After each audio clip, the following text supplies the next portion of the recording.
क्या नाम है बेटा? ज़ारा। ज़ारा नाम है। पापा की याद आती है? बिल्कुल, ये तो वाज़ेह बात है, हमेशा आती है। क्या रहता था शेड्यूल पापा का? किस तरह से पापा जो है वो ट्रीट करते थे आप लोगों के साथ जब यहाँ रहते थे? कैसे टाइम देते थे? पापा तो पापा है, मतलब हमारा तो स्पाइनल कॉर्ड है, सपोर्ट है, हर तरह से उन्होंने साथ दिया है। नहीं, साथ तो दिया, वो तो एक बाप का फ़र्ज़ है, साथ तो देंगे ही, लेकिन क्या शेड्यूल रहता था उनका? किस तरह से जो है वो टाइम स्पेंड करते थे आप लोगों के साथ? उनका रात में था कि रात में खाना वो हमारे साथ ही खाते थे। अच्छा। जी, ब्रेकफास्ट भी वो हमारे साथ करते। स्कूल जाते तब नहीं कर पाते थे, वरना वीकेंड्स पे तो हमेशा साथ रहते थे। और वीकेंड्स पे उनका नियम था कि मतलब हम लोगों को घुमाने ज़रूर लेके जाते थे, चाहे उनको जितना भी काम हो। अगर उनको सिटी में काम भी होता था तो वो जल्दी आ जाते थे, 6-7 बजे मैनेज कर लेते थे और फिर ज़रूर साथ में जाते थे कहीं।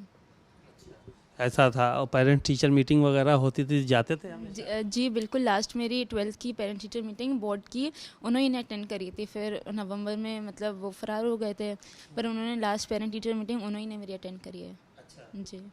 और क्या क्या शेड्यूल रहता था, क्या क्या बातें होती थी पापा के साथ जब रहते थे? कुछ सपने देखे होंगे पापा ने कि सपने ये बनना है, ये बनना है। कभी किसी तरह की ख्वाहिश जाहिर की, तुम लोगों से अपेक्षा की?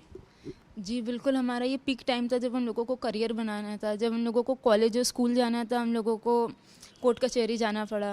तो जाने से पहले ये सब बहुत प्लानिंग हुई थी, हमारे एडमिशन फॉर्म्स आ गए थे, हम लोगों को इंटरनेशनल यूनिवर्सिटीज़ में जाना था। पर अब जो किस्मत को मंजूर है। फॉर्म्स मंगाया था? कहाँ कहाँ के फॉर्म थे? हमें पर्सनली टर्की जाना था, मेरे भाई को दुबई। तो हमारे फॉर्म्स थे और मतलब जाने की भी पूरी तैयारी थी। और लगा था अगर टर्की नहीं तो फिर मुंबई तो एटलीस्ट कंफर्म था जाना।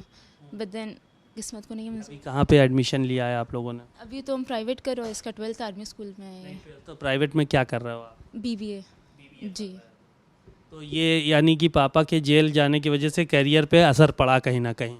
जी बिल्कुल, बहुत पड़ा है। जब इंसान मतलब हमारे जितने स्टूडेंट्स, मेरे साथ के कलीग्स, सब सब अपना आधा करियर बना चुके हैं और हम लोग कोर्ट कचहरी जेल के चक्कर लगा रहे हैं।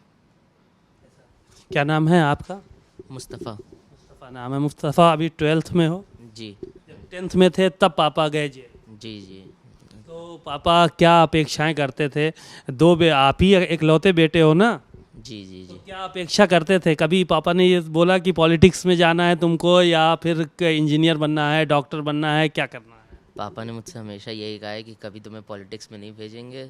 हमेशा उनका एक वो था कि तुम्हें बाहर भेजेंगे पढ़ने के लिए, बाहर तुम्हारा कारोबार सेट करवाएंगे। हमेशा बस उनका एक ये था कि तुम्हें बाहर मैं भेज दूंगा, बाहर ही करना है ये सब, पॉलिटिक्स में मतलब तुम्हें नहीं डालूंगा मैं। हमेशा मुझसे यही कहा है कि पढ़ाई पे ध्यान दो, तुम्हें बाहर जाना है, तुम्हें करना है। तो हमेशा से उन्होंने, आज भी जब भी मिलते हैं सिर्फ ये मुझसे ये कहते हैं कि पढ़ाई पे ध्यान दो, तुम पढ़ो लिखो अपना अच्छे से, ज़्यादा प्रेशर मत लो। यही सब मोस्टली वो कहते हैं। जेल जाते हैं मुलाकात करने के लिए? हाँ, जेल जब भी जाते हैं मुलाकात करने के लिए, वो हमेशा मतलब इमोशनल हो जाते हैं। फिर ये भी कहते हैं कि परेशान मत हो, सब ठीक होएगा, पढ़ाई पे ध्यान दो, मतलब पढ़ाई से आगे काम आएगी, सिर्फ पढ़ाई लिखाई से मतलब फ्यूचर है। बहुत मतलब मोटिवेट भी करते हैं। मेरा 12th है तो कहते हैं अच्छे से तैयारी करो, बोर्ड ईयर है, फिर इसके बाद बाहर जाना है, सब है। अब बस जल्दी से पापा आ जाए फिर देखेंगे इंशाल्लाह। क्या प्लानिंग है आगे की, क्या करना है? कुछ तो अभी से सोच के रखा होगा, क्योंकि बोर्ड साथ तो आ ही रहे हैं अभी। जी, पहले बोर्ड्स देना है, उसके बाद फिर दुबई में 2-3 यूनिवर्सिटीज़ देखी हैं। एक बार पापा आ जाए फिर इंशाल्लाह जाएंगे। पापा का इंतज़ार है? बेशक बेशक इंतज़ार है, हमेशा से इंतज़ार रहा है। बस एक बार आ जाएंगे फिर तो है ही है सब। बाकी बाहर जाना है, अपना करियर बनाना है, सब कुछ पापा को लेके करना है, पापा के साथ ही करना है। पॉलिटिक्स में जाने से क्यों मना करते हैं? कभी इस बारे में पूछा कि इस तरफ जाने के लिए क्यों मना करते हैं आप हमको? नहीं, पापा का हमेशा ये था पॉलिटिक्स मैं करूँगा बेटा, तुम बिज़नेस करो। मतलब कोई वो नहीं है, लेकिन मुझसे कभी पर्सनली पापा ने ये नहीं कहा है, लेकिन बस इतना कहा है कि तुम्हें बाहर भेजना है, तुमसे कारोबार करवाना है। कोई मतलब एक्सप्लेन नहीं करा है कभी कि क्यों पॉलिटिक्स में ना जाना है ये वो, बस।